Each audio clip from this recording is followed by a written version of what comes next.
বাংলাদেশের যে কোনো মানুষকে যদি আপনি জিজ্ঞেস করেন যে বাংলাদেশ আওয়ামী লীগের মধ্যে হাতে গোনা ৩ জন ভালো মানুষ যদি আপনি খোঁজেন, এর মধ্যে একজনকে পাবেন, তার নাম হচ্ছে ব্যারিস্টার সাইদুল হক সুমন অথবা ব্যারিস্টার সুমন। মানুষ মাত্রই ভুল আছে, মানুষ মাত্রই ত্রুটি আছে, আমরা কেউই ভুল ত্রুটির ঊর্ধ্বে না। কিন্তু যিনি বাংলাদেশের মানুষকে মানবতা ইস্যুতে বলেন, সামাজিক কর্মকাণ্ড বলেন, সকল দিক থেকে আওয়ামী লীগ এর পরিচয়টার বাহিরে গিয়ে আরও একটা এক্সট্রা পরিচয় তৈরি করেছিলেন, তিনি হচ্ছেন ব্যারিস্টার সুমন। উচিত কথা বলার জন্য তাকে যুবলীগের একটা বড় পদ থেকেও পদ হারাতে হয়েছে। কিন্তু দিন শেষে ৫ই আগস্টের আগে এই জুলাই অভ্যুত্থান আন্দোলন বা এই সমন্বয়কদের ইস্যুতে বেশ কিছু বক্তব্য দিয়ে বিপদে পড়েছেন। এর পাশাপাশি ৫ই আগস্টের পর তিনি গ্রেপ্তারও হয়েছেন।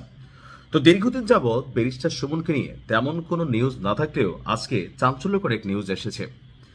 বাংলাদেশ সুপ্রিম কোর্ট আইনজীবী সমিতি, ওই সমিতির ২০২৬ এবং ২৭ মেয়াদের যে নির্বাচন আছে, সেই নির্বাচন আগামী ১১ এবং ১২ই মার্চ অনুষ্ঠিত হতে যাচ্ছে। আর এবারের নির্বাচনে আওয়ামী লীগ সমর্থিত প্যানেল থেকে সম্পাদক পদে প্রার্থী হয়েছেন ব্যারিস্টার সুমন। কারাগারে বন্দী থাকলেও তিনি আপনার এই নির্বাচনে অংশগ্রহণের ইচ্ছা প্রকাশ করেছেন। আর তার যারা সমর্থক আছেন তারা তার পক্ষে প্রচারণা আপনার এই মুহূর্তে চালিয়ে যাচ্ছেন। ব্যারিস্টার সুমনের নির্বাচনী প্রচারণায় তাকে অকুতোভয় জননেতা হিসাবে উল্লেখ করা হচ্ছে। হত্যা, জেল, জুলুম, লুণ্ঠন এবং মব জাস্টিসের বিরুদ্ধে তিনি ছিলেন এক প্রতিবাদী কণ্ঠস্বর। তারা যা সাপোর্টার তারা তেমনটাই বলছেন।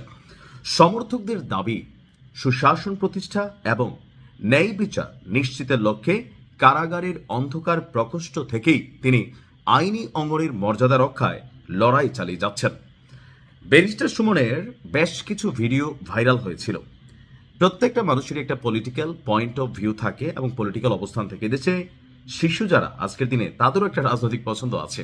কেউ আওয়ামী লীগকে পছন্দ করে, কেউ বিএনপিকে পছন্দ করে, কেউ বা জামাতকে পছন্দ করে। আর আমরা যারা সুস্থ মানুষ আছি প্রত্যেকেই দল করি, তবে দলের অন্যায়ের বিরুদ্ধে খুব কম মানুষই কথা বলার সাহস পায়। আবার আপনি যদি কথা বলেন, যেমন ব্যারিস্টার সাইদুল হক সুমনের যুবলীগের যে পদটা হারিয়েছিল, আপনাদের কি খেয়াল আছে সেই ঘটনাটা কি?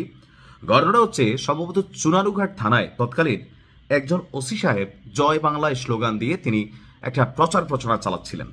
তো ব্যারিস্টার সুমন সেইটার প্রতিবাদ করেছিলেন। তিনি বলেছিলেন, আইনের মর্যাদায় যিনি থাকবেন, অর্থাৎ যিনি আইনের রক্ষক হবেন, তাকে দল মতের ঊর্ধ্বে থাকতে হবে। বাংলাদেশে কি জয় বাংলা বলা লোকের অভাব পড়েছে যে একজন থানার ওসি তিনি জয় বাংলা বলবেন? তো তিনি যখন জয় বাংলা বলেন, এটা একটা দলকে রিপ্রেজেন্ট করা হয়, তাহলে আইনের সুশাসন প্রতিষ্ঠা সেটা নষ্ট হয়। আর ব্যারিস্টার সুমন যখন এই বিষয়ে কথা বললেন, তখনই তাৎক্ষণিকভাবে আওয়ামী লীগ তাদের যে প্রতিহিংসা পরায়ণ চরিত্র, সেই চরিত্র থেকে ব্যারিস্টার সুমনকে যুবলীগের পদ থেকে অব্যাহতি দিয়ে দিল। তিনি সম্ভবত আইন বিষয়ক সম্পাদক অথবা ভালো কোনো একটা পদে ছিলেন। আর ব্যারিস্টার সুমন এই পদ থেকে সরার পরে তাকে বিভিন্ন পদ থেকে কিন্তু বহিষ্কার করা হয়েছে।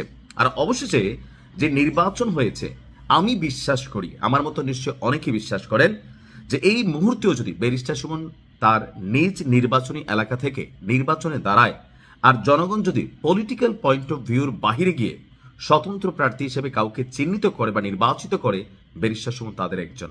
হ্যাঁ, পলিটিক্যাল পয়েন্ট অফ ভিউতে তার দোষ ত্রুটি থাকতেই পারে, তবে ব্যারিস্টার সুমন আমার কাছে আওয়ামী লীগে থাকা যতগুলো মানুষ ছিল তাদের মধ্যে ভিন্ন একজন ক্যারেক্টার ছিল। তবে প্রত্যেকেরই একটা লিমিটেশন আছে। দেখা যাক ব্যারিস্টার সুমন এই মুহূর্তে কতটুকু সফল হন। তবে আমার ধারণা এখানে ব্যর্থ হবেন। কেন? কারণ তিনি আওয়ামী লীগের প্যানেল থেকে দাঁড়াইছেন, এটা হচ্ছে এই মুহূর্তে একটা ফ্যাক্ট। তারপরেও দেখা যাক কি হয়। ভালো থাকুন।